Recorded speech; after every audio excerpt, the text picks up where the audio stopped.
예, 오늘은 누가복음의 말씀을 가지고 사람의 자녀에서 신의 자녀로, 사람의 자녀에서 신의 자녀로라는 제목으로 함께 하나님 말씀을 나누도록 하겠습니다.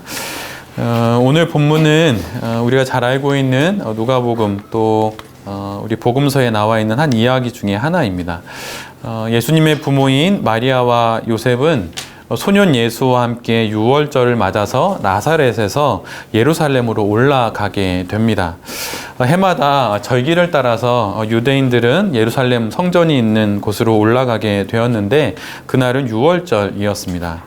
특별히 그날에 해마다 이 걸음을 옮기던 소년 예수는 어느새 12번째 순례의 길에 오른 것 같습니다. 요셉과 마리아는 매해 이 먼 길을 걸어서 성전에 이르러 절기를 지키는 참으로 신실한 부모였습니다.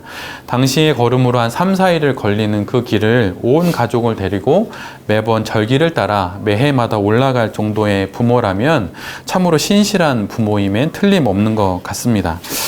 그렇게 절기 예식을 다 마친 그들은 일행과 함께 다시 집으로 돌아가게 되지요.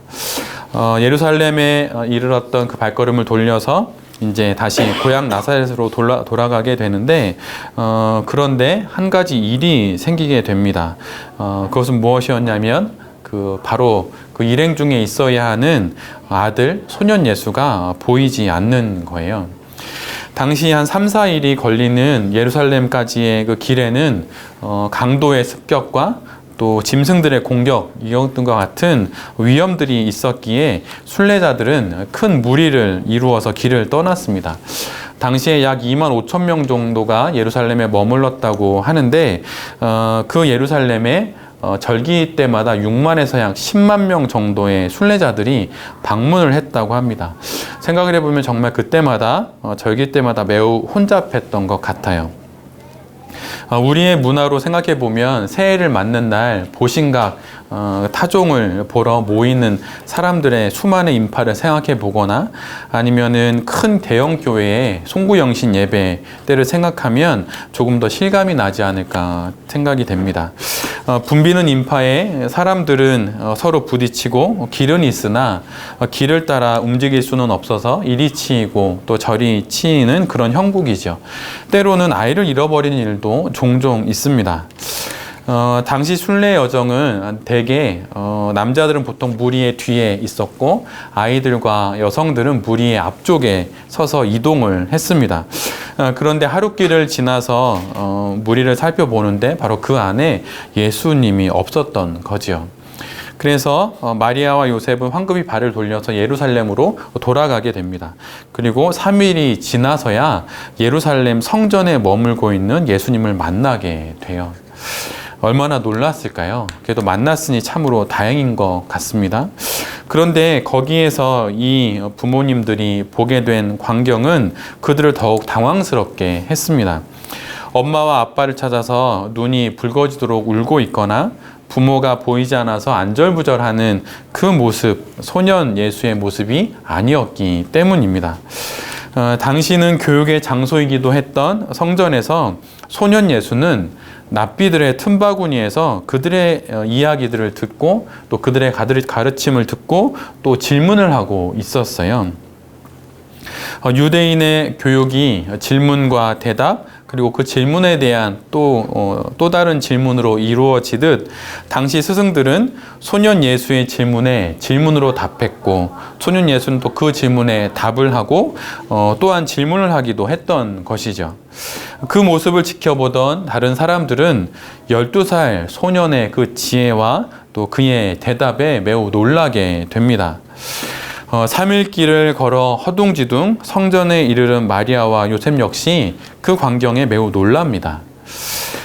혹시 아들 예수가 어떻게 된 것은 아닌가 하는 불안과 걱정, 또 아무 일 없기를 바라는 마음속 바람을 하나님께 기도로 올려드리며 3일 만에 다다른 성전에서 본 이 어처구니없는 광경에 안전히 잘 있는 아들의 모습에 대한 엄마 마리아의 안도감은 이내 안도감에서 화로 바뀌게 되었고 마리아는 이렇게 말하게 됩니다.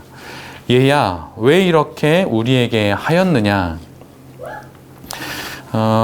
아마도 부모님들 경우에는 이런 감정을 경험해 볼 때도 있었을 텐데 부모의 걱정이 때로는 갑자기 꾸중으로 바뀔 때가 있지요. 마리아가 지금 이런 상황입니다. 엄마와 아빠가 얼마나 걱정했는지 아냐? 도대체 지금 이게 뭐 하는 거냐? 이런 말인 거죠. 그런데 그들을 더욱 놀라게 했던 것은 소년 예수의 대답이었습니다. 왜 저를 찾으셨습니까? 내가 내 아버지 집에 있어야 될 줄을 알지 못하셨습니까? 평소 우리의 말로 바꾸자면 이렇게 바꿀 수 있을 것 같아요. 왜요? 제가 이곳에 있어야 할 것을 정말 모르셨어요? 이런 거죠. 허둥대는 부모와 달리 소년 예수는 마치 당연히 해야 할 일을 하고 있다는 듯 대답을 합니다. 그래서 소년 예수의 이 차분한 대답이 오히려 부모를 향한 점잖은 꾸지람처럼 들리기도 합니다. 너무 걱정하고 놀라서였을지 모르겠지만 마리아와 요셉은 소년 예수가 하는 말의 의미를 깨닫지 못합니다. 그리고 그들은 예수님이 어디에 있어야 하는지 또 무슨 일을 해야 하는지 알지 못했던 것으로 보입니다. 이 일이 있은 후에 예수님은 부모님을 따라서 나사렛으로 가게 되고 그 뒤 부모님께 순종하며 살았습니다. 그러나 마리아는 소년 예수의 모든 말을 마음에 두게 되지요.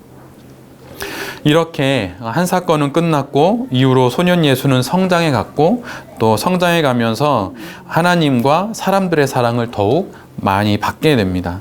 하나님과 사람들의 사랑을 듬뿍 받으며 자라게 되지요. 여러분은 마리아와 요셉이 어떤 삶을 살았던 부모인지 잘 아실 겁니다. 어느 날 갑자기 처녀인 자신에게 부여된 하나님의 뜻인 성자 예수 그리스도의 잉태를 받아들였던 여인이 바로 소년 예수의 어머니 마리아입니다. 그리고 하나님을 믿는 단 하나 그 믿음으로 결혼 전 자신의 아이가 아닌 다른 아이를 임신한 마리아를 기꺼이 자신의 아내로 맞이한 그가 바로 소년 예수의 아버지 요셉입니다. 이들만큼 하나님의 뜻에 순종한 부모가 있겠습니까? 당시의 시선으로 보면 돌에 맞아 죽어야 할 사건에 그 둘은 한 몸이 되어서 삶으로 순종했습니다. 이후에도 그들은 매해마다 절기를 지켜가며 나사렛에서 예루살렘에 이르는 그 먼 길을 걷는 여전히 신실한 믿음의 사람들이었죠. 그러나 이들 앞에는 그들이 반드시 넘어야 할 하나의 산이 남아 있었습니다. 그것은 바로 아들 예수의 그리스도로서의 삶을 받아들이는 것이었습니다. 예수님의 잉태를 그대로 받아들였듯 그들은 예수님의 그리스도로서의 삶도 그대로 받아들여야만 합니다. 자신들의 품 안에 자란 아들인 아기 예수, 이젠 소년이 된 예수님의 그리스도로서의 부르심에 대한 부모로서의 순종은 결혼 전 자신들에게 다가온 하나님의 부르심에 대한 순종보다 더 어려운 것입니다. 그러나 어렵다고 거부할 수도 없습니다. 단장이라고 하는 한자가 있습니다. 끈을 단에다가 창자를 의미하는 장자인데요. 이 말은 자식에 대한 애끓는 어미의 사랑을 말하는 그 한자로 쓰이는 표현입니다. 이것은 사실 한 가지 이야기를 품고 있는 단어인데요. 진나라 환원이 촉을 정벌하기 위해서 여러 척의 배에 군사를 나눠서 싣고 가게 됩니다. 그러던 중에 양쯔강 중류의 협곡에 이르게 되는데 그 협곡이 삼협이라고 하는 곳이었어요. 근데 그곳에 이르게 되고 이곳은 스촨과 후베이라고 하는 그 땅의 경계를 이루는 곳이었는데 중국에서도 아주 험하기로 유명한 곳입니다. 근데 이곳을 지나면서 한 병사가 새끼 원숭이를 잡아오게 돼요. 그런데 이 원숭이 어미가 환혼이 탄 배를 쫓아서 배결이를 뒤따라 슬피 울며 오게 됩니다. 그래서 배에서 그 원숭이가 자꾸 따라오는 모습을 이제 환혼이 보게 되고 왜 그런지 그 이유를 궁금하게 되지요. 그러다가 배가 강어귀쯤에 강어귀가 좁아지는 곳에 다다르게 됐을 때 그 원숭이는 몸을 날려서 배 위에 뛰어오르게 됩니다. 하지만 그 원숭이는 배 위에 뛰어오른 다음에 죽게 돼요. 배에 있던 원숭이들이 그 죽은 원숭이의 그 배를 이제 가르게 되는데 그때 그 어미 원숭이의 창자가 다 이렇게 토막토막 끊어졌다고 하는 거예요. 그래서 자기의 아이인 새끼 원숭이를 잃고 수리를 쫓아서 이제 자기 새끼를 찾아서 오게 된 그 원숭이의 그 창자가 이렇게 토막토막 끊어진 이것을 보고 이 단장이라고 하는 이 단어가 생기게 됩니다. 그래서 자식을 잃은 슬픔이 창자를 끊을 정도의 슬픔이라고 해서 이 용어가 이제 쓰여지게 된 것이죠. 그래서 단장의 미아리곡에 혹시 이런 노래 아세요? 예, 그 단장이 바로 그거예요. 유대 사회는 남자아이는 보통 13살, 여자아이는 12살쯤에 성인식을 하게 됩니다. 근데 이 성인식의 의미는 단순히 이제 아이가 어른이 됐다는 의미가 아니라 이제 그 아이는 사람의 자녀에서 신의 자녀로 넘어간다는 의미를 갖게 돼요. 이제 소년 예수는 사람의 자녀에서 신의 자녀, 하나님의 자녀가 되는 그 길을 걸어가야 하는 때가 된 것입니다. 예수님은 그 길을 걸어가야 하고 요셉과 마리아는 소년 예수를 하나님의 아들 예수 그리스도의 길로 걸어가도록 놓아드려야 합니다. 예수님을 보내드려야 하는 것이죠. 예수님을 3일 만에 다시 만난 마리아의 첫 마디는 이것이었습니다. 아이야, 얘야, 어찌하여 우리에게 이렇게 하였느냐? 여전히 그들에게는 예수 그리스도, 소년 예수는 그렇게 애끓는 모성을, 애끓는 사랑을 부어야 하는 그들의 아들이었고 그들이 낳은 자식이었습니다. 내 젖을 물려 키운 아기였고 내가 만든 옷으로 입히고 내가 지은 밥으로 먹여 키운 나의 자녀였지요.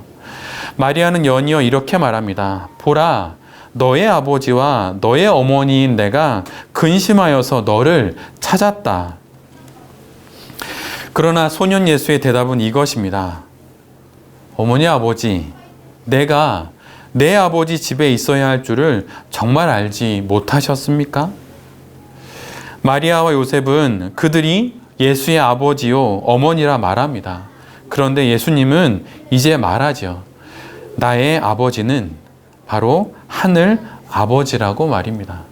그래서 내가 이제는 하늘 아버지 집에 있어야 하지 않냐고 육신의 아비와 어미에게 말하고 있는 것입니다.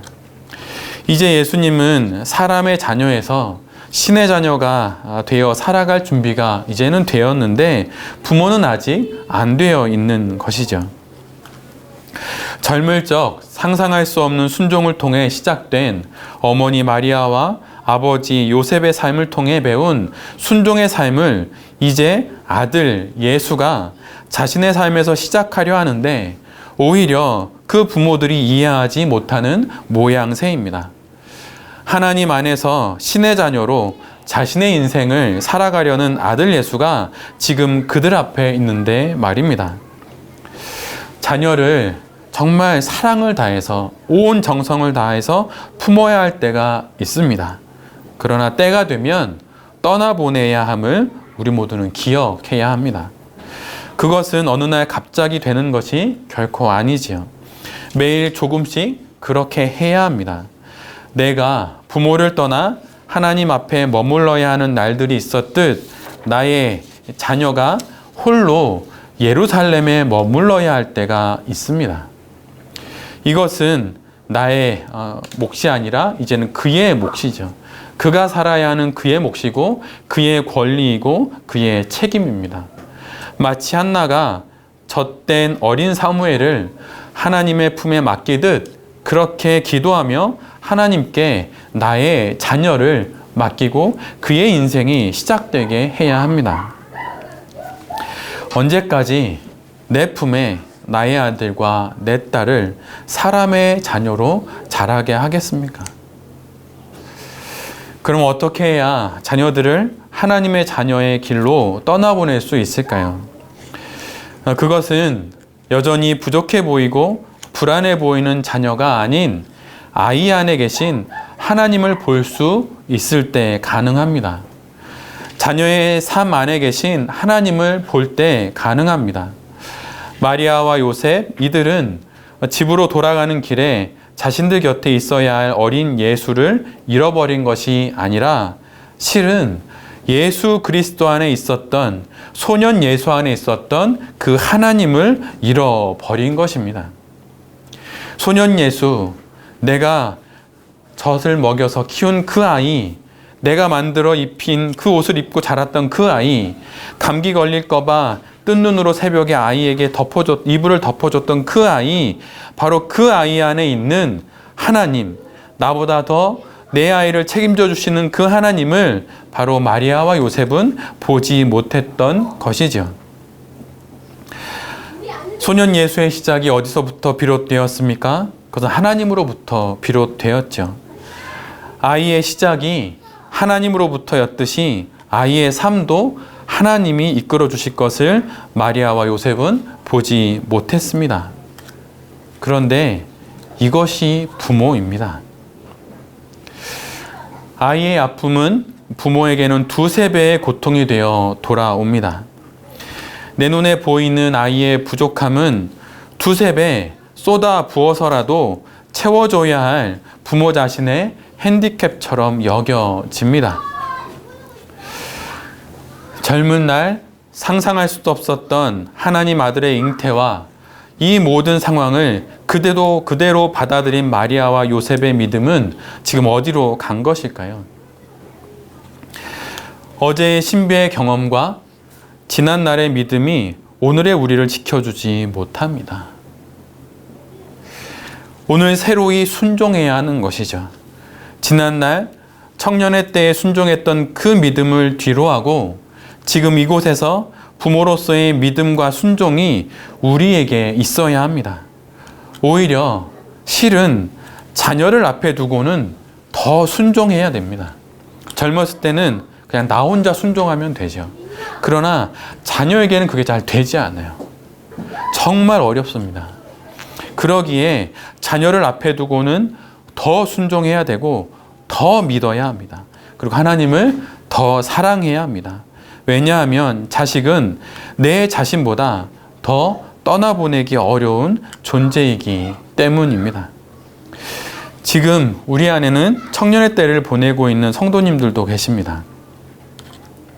그 성도님들은 날마다 새로운 믿음과 새로운 순종, 그리고 하나님에 대한 새로운 사랑으로 오늘을 살아야 합니다. 청년의 때에, 그 이전의 청년의 때에 불같은 믿음이 있었다고 하여도 그것으로 오늘 지금의 청년의 때에 필요한 믿음이 되지는 못합니다. 시우라, 민유라, 제가 딸아이를 두고 가끔 했던 이야기인데요. 그 얘기를 조금 해드리도록 하겠습니다. 이제는 아이들이 좀 커서 아들 민유리만 목욕을 주로 시키는데, 저는 아이들 목욕시킬 때마다 아이들에게 이 말을 꼭 해 주었습니다. 시우라, 민유라, 너희 몸에 손을 댈 수 있는 사람은 이 세상에 딱 세 사람밖에 없어. 한 사람은 엄마고 또 한 사람은 아빠야. 그리고 또 한 사람은 내가 나중에 결혼할 신랑과 신부란다. 그리고 나중에 너희가 더 크면 엄마와 아빠도 내 몸에 함부로 손을 대지 않을 거란다. 이렇게 얘기를 해 주었어요.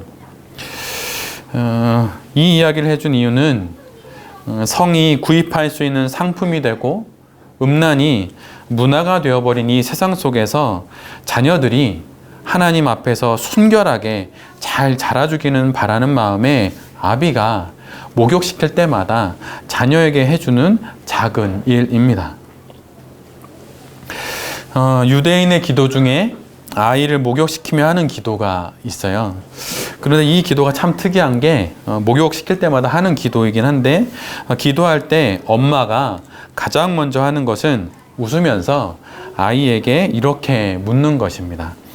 아기야, 엄마가 너를 목욕시켜도 될까? 이렇게 묻는다는 거예요. 아직 말도 한마디 하지 못하는 자녀이지만 어떤 형태로든 아이에게 동의를 구한다고 하는 것이죠.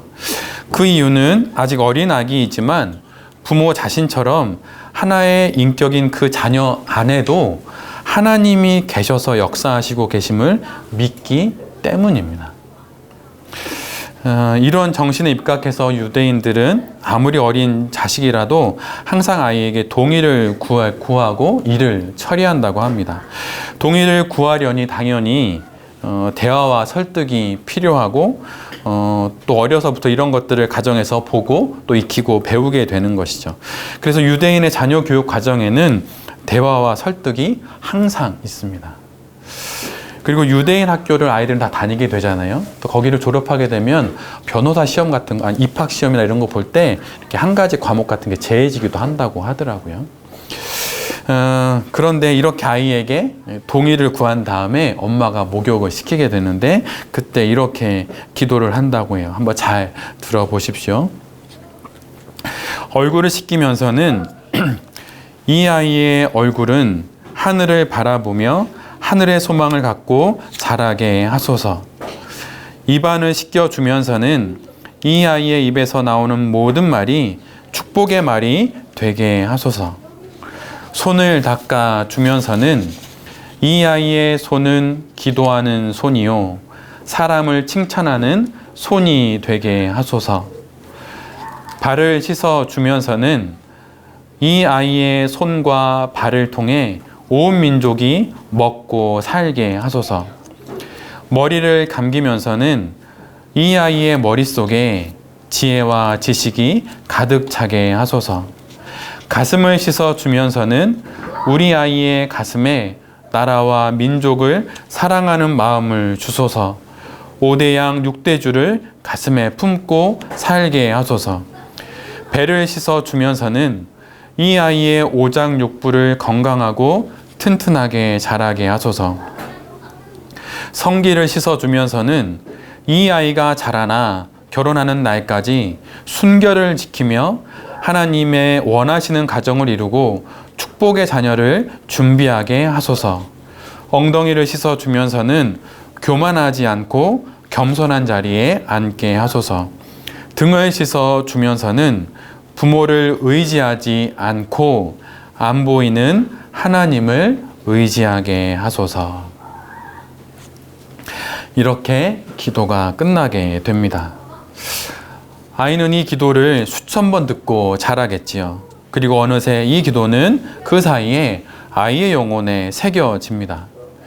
부모가 줄 수 있는 이것만큼 큰 선물이 어디에 있을까요? 아이의 온 존재를, 아이의 온 인생을 축복하는 기도를 날마다 나의 몸을 닦아주는 그 엄마와 아빠가 드려줄 때 이 기도만큼 가장 큰 선물이 어디 있겠습니까?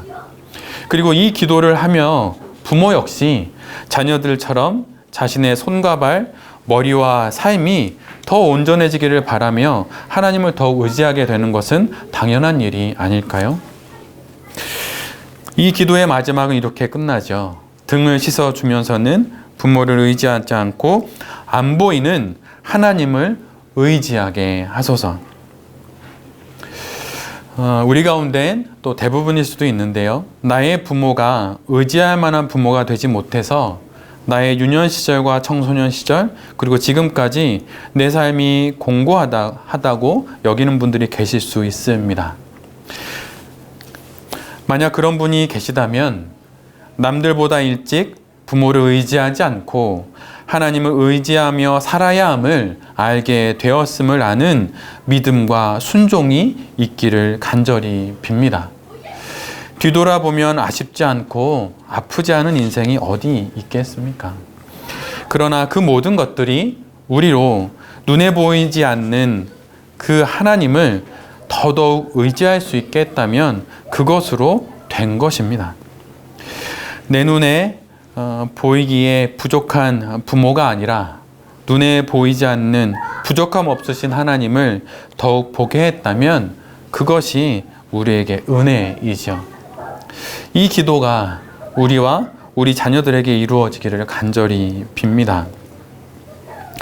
이 세상의 모든 부모가 우리 부부가 부모가 되는 것은 아닙니다.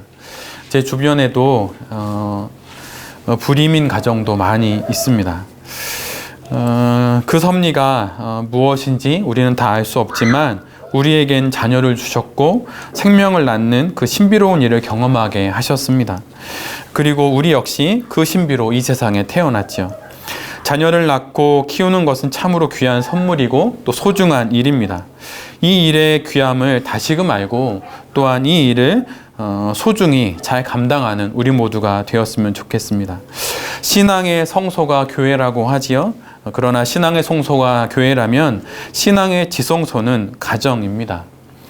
가정을 거치지 않고 교회에 이르는 길은 없습니다. 가정을 건너뛰고 교회에 이르는 신앙의 길은 언젠간 반드시 무너지고 왜곡되게 되어 있어요. 주님이 주신 첫 번째 교회는 돌베개의 교회가 아니라 우리가 속해 있는 가정입니다. 교회는 두 번째 교회입니다. 성소의 가치는 그 성소 안에 지성소가 있기 때문입니다. 지성소가 그리고 소중한 이유는 그 안에 하나님이 있기 때문이에요. 제 아무리 믿음이 좋고 사역의 결과가 많다 하더라도 가정이 무너지면 그 모든 것들은 결국 이내 시들어 버립니다. 이 시대에 교회가 무너지는 것보다 더 큰 문제는 그리스도인의 가정이 무너지는 거예요. 일주일에 한 번 주일에 교회에 함께 오는 것으로 자녀들이 그리스도인으로 온전히 성장하기를 기대하는 것은 이루어질 수 없는 꿈입니다. 신앙의 지성소인 가정을 온전히 지켜야 하는 것이요. 월요일부터 토요일까지 신앙의 지성소에서 온전히 양육받은 자녀들이 교회에 와서 은혜를 받을 수 있는 것입니다. 대화와 설득, 감동과 사랑으로 아이들에게 말씀과 기도를 가르치십시오. 가정 예배도 드리십시오. 가정 예배 순서지도 이제 매 주일 준비해서 주보와 함께 비치해 두겠습니다. 매 주일 우리 장 집사님께서 저에게 주시는데요. 이제는 그것을 함께 나누어서 함께 예배 드리도록 하겠습니다. 처음에는 어색할 수 있지만 너무 많이 말하지 말고 또 자녀들로 하여금 많이 말하게 하고 잘 그냥 진행될 수 있도록만 해주시면 됩니다. 그냥 그렇게 인도만 해주시면 돼요. 아버지들이 해주시면 됩니다. 시간은 좀 길지 않아야 해요. 처음에는 한 20분 안쪽 정도가 좋은 것 같아요.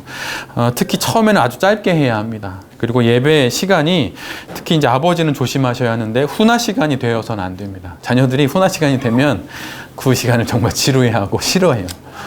그래서 훈화 시간이 되지 않도록 하셔야 하고 자녀들이 더더욱 많은 말을 하게 할 필요가 있습니다. 가정 예배 중에 그 자녀들이 자신의 속마음을 이야기할 때가 있어요. 그런데 간혹 이야기하다가 머뭇머뭇거리거나 이렇게 속으로 울먹거리는 것을 볼 때가 있어요. 혹시 그런 거 느껴 보셨나요? 근데 그때는 아이가 정말 진심을 이야기할 때예요. 대부분 내 딸들이 그래요. 네. 아들들도 그렇긴 한데 근데 아이의 그 마음이 느껴져서 참 마음이 아려옵니다. 근데 그러면서 또 마음 한켠 자신의 감정을 있는 그대로 표현해도 가장 안전하고 괜찮은 장소인 가정이 되지 못해서 부모인 제 자신의 마음도 또 뒤돌아보게 되고 또 제 삶도 돌아보게 되고 또한 회개하게 됩니다. 그런데 이 가정 예배만큼 아이들이 이렇게 마음을 편하게 말할 수 있는 곳은 없어요. 근데 아이들이 정말 그 가정 예배에서 감정을 이렇게 조금씩이라도 말을 하게 되잖아요. 그러면 그것을 통해서 아이가 살아요. 정말 삽니다. 근데 가정 예배가 가장 안전한 장소고 그럴 수 있는 장소입니다. 자녀들에게는 그렇게 감정을 편하게 이야기할 수 있는 어른들이 필요해요. 부모가 그런 부모가 되어야 하는 것이죠. 이 시대는 꼰대는 싫어하죠. 그래서 라떼는 말이야 이건가요? 그 말 많이 하잖아요. 근데 아주 아이러니하게도 꼰대는 싫은데 멘토는 원합니다. 부모가 자녀에게 이런 역할을 해주는 존재가 된다면 그것만큼 행복한 선물이 어디 있을까요? 부모는 여러분 잘 기억하셔야 될 것이 자녀들에게 친구가 되어서는 안 됩니다. 부모는 자녀들의 친구가 아니라 친구 같은 부모가 되어야 해요. 자녀들은 친구를 원하는 것이 아니라 친구처럼 감정을 솔직히 나눌 수 있는 부모를 원합니다. 친구가 되지 마십시오. 친구 같은 부모 그리고 멘토가 되십시오. 조언도 아무 때나 또 하지 않아야 하겠죠. 일정한 나이가 되면 또 조언도 요청할 때 해주어야 합니다. 유대인들은 보통 성인 시기 지나고 나면 그때부터는 해주고 싶은 말이 있어도 참는데요. 그리고 아이가 요청할 때 그때 이제 조언을 해준다고 합니다. 그런데 여러분 이것이 쉬울까요? 매우 어렵습니다. 왜냐하면 내가 이거 딱 말해주기만 하면 금방 문제가 풀리고 그거 삭제하고 넘어갈 수 있을 것 같기 때문이죠. 말하지 않고 기다리려니 참으로 어렵습니다. 그런데 그러기 때문에 여러분 기도하셔야 해요. 말하고 싶을 때 입이 간질간질할 때 여러분 기도하세요. 적절한 때 적절한 말을 할 수 있도록 그런 기회가 올 수 있도록 기도하고 기다려야 합니다. 누가복음의 또 앞부분을 보다 보면 특이한 공통점이 있는데 모든 이들이 한 분 예수님과의 만남을 중심으로 계속 기록되고 있다고 하는 거예요. 부모인 우리가 예수님을 만나면 성도인 내가 예수님을 만나면 아이들도 예수님을 만나게 됩니다. 그러기에 부모가 먼저 서로 말씀과 기도로 나누고 그것으로 대화하고 설득하고 또 그렇게 깊어져야 하는 것이죠. 엄마와 아빠는 그렇게 지성소를 지키는 두 기둥이 되어야 합니다. 그리고 비유하자면 아이들은 그 지성소 안에 진설병과 향단과 금촛대 같은 거죠. 엄마는 가정의 구심력으로 자녀들을 이렇게 잡아당기면서 안정적으로 가정을 지켜야 하고 아버지는 가정의 원심력으로 작용해서 자녀들로 하여금 담대히 모험하게 해야 합니다. 그리고 그 힘의 균형이 잘 맞아서 안전하게 자녀들이 집안에 머물러야 하는 거죠. 가정이 그래서 신앙의 베이스 캠프가 되어야 합니다. 지금 가정을 이루고 있다면 가정을 그렇게 신앙의 든든한 베이스 캠프가 되도록 해야 되고 가정을 앞으로 이루게 될 청년들은 그렇게 가정에 대한 소망을 가질 필요가 있습니다. 오늘 본문의 앞부분을 보면 참으로 아이러니하게도 마리아와 요셉이 무리와 함께 나사렛으로 돌아갈 때 소년 예수가 하루 동안 보이지 않는데 소년 예수를 찾지 않아요. 왜냐하면 하루쯤 자신들의 눈에 보이지 않아도 그 안에 있는 다른 어른들에 의해서 보호되리라는 동행하는 공동체에 대한 믿음이 있었기 때문이죠. 저는 우리 공동체가 그런 공동체가 되기를 간절히 빕니다. 아이들은 성장을 할 때 부모 이외에 다른 어른과의 관계 속에서 또 좋은 영향도 받고 온전하게 성장합니다. 그래서 타인을 되게 이렇게 경계할 대상으로만 여기지 않고 이렇게 어른들에 대해서 이렇게 긍정적으로 또 대하고 좋은 사회성을 갖게 되죠. 그러면서 사실은 제일 가장 유익한 것은 자신에 대해서 되게 건강한 자존감을 갖게 돼요.